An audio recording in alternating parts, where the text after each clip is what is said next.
one of the most handy tools that we have invested in on our off-grid homestead.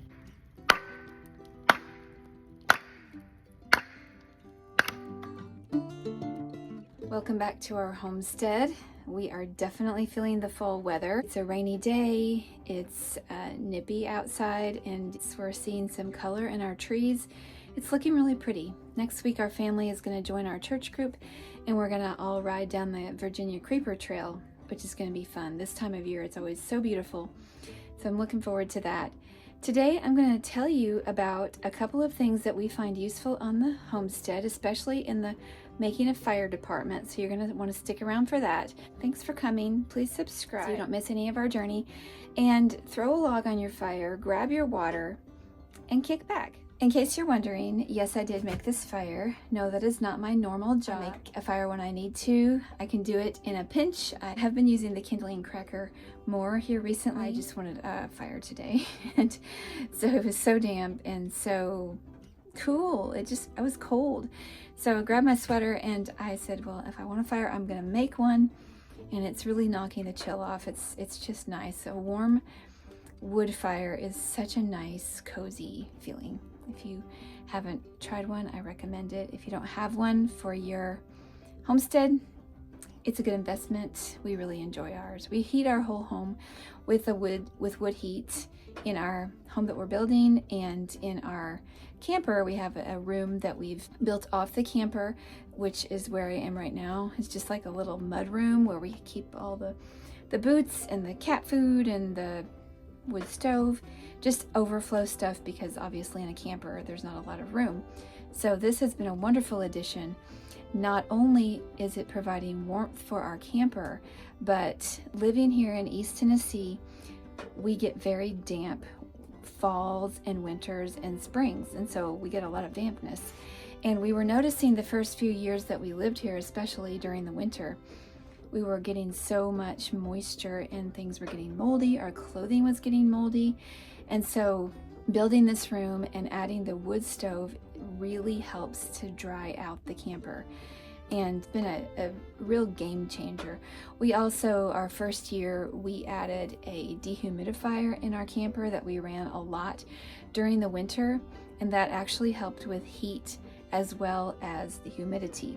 So it dried things out. We find that it's a constant battle where we live. Anyway, we are in the upper east corner of Tennessee. We're in North Carolina and Virginia, and we don't get a lot of snow. We don't even get a lot of cold during the winter, but we always have a lot of dampness, mud, rain, sleet, and just humidity. So like I said, I definitely recommend the wood heat.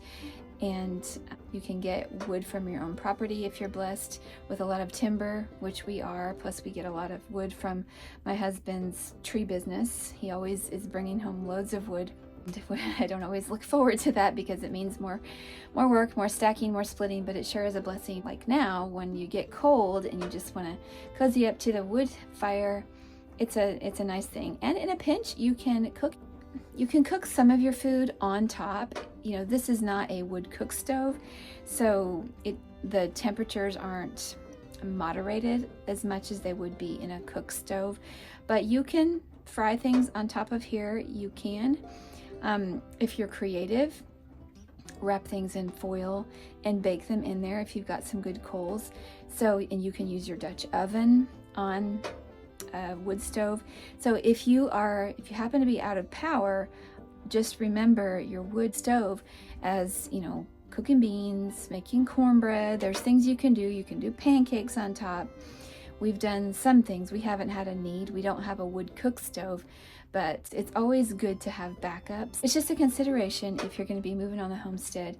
It's a nice thing if you live in an area that they still allow it to heat with wood. For any of you who are wondering, yes, I did make this fire. No, I didn't have any help. Yes, I did use a tool that I'm going to tell you about. It's the Kindling Cracker. If you are brave enough, you can watch me use it, which is kind of a hoot because I don't really always know what I'm doing, but I gave it a good try.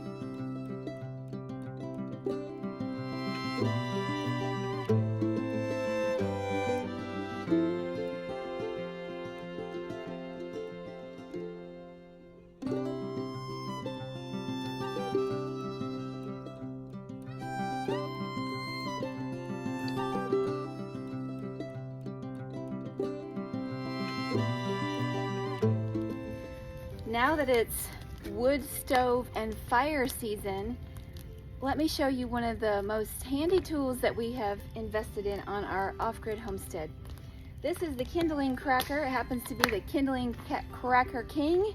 We use a 4-pound sledgehammer, which protects your fingers, makes splitting your wood way easier, makes it so even a wimp like me can make kindling. Theoretically.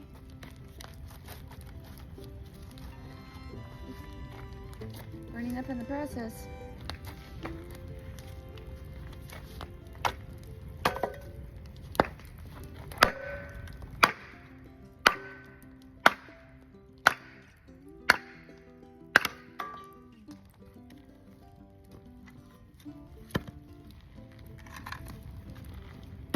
There's the Kindling Cracker, which there's the original, and then this King one takes bigger logs.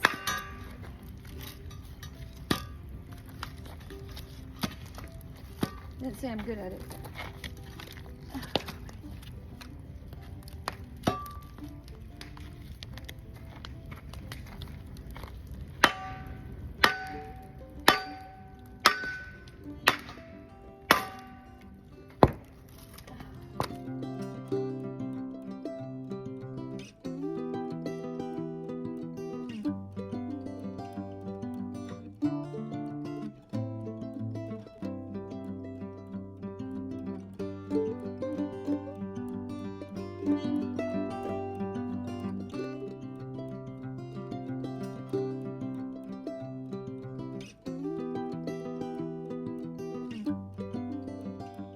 So this is the Kindling Cracker, and this was a tool that was recommended to us a couple years ago by Greg's brother and sister-in-law when they had been using it.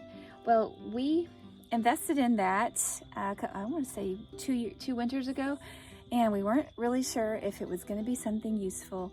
But now that we've used it for a couple of seasons, I will say that yes, it gets used daily during the wood cutting season, which is now, during the fire building season.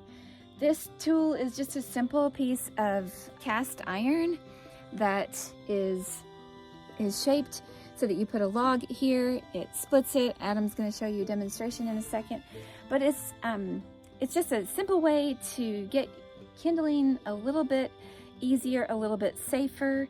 You use a 4-pound sledgehammer, and yeah, this is a 4-pound sledgehammer that we got at the same time. It's pretty heavy. You put your log on there, and you hit it, and it saves your fingers. It saves, makes it safer.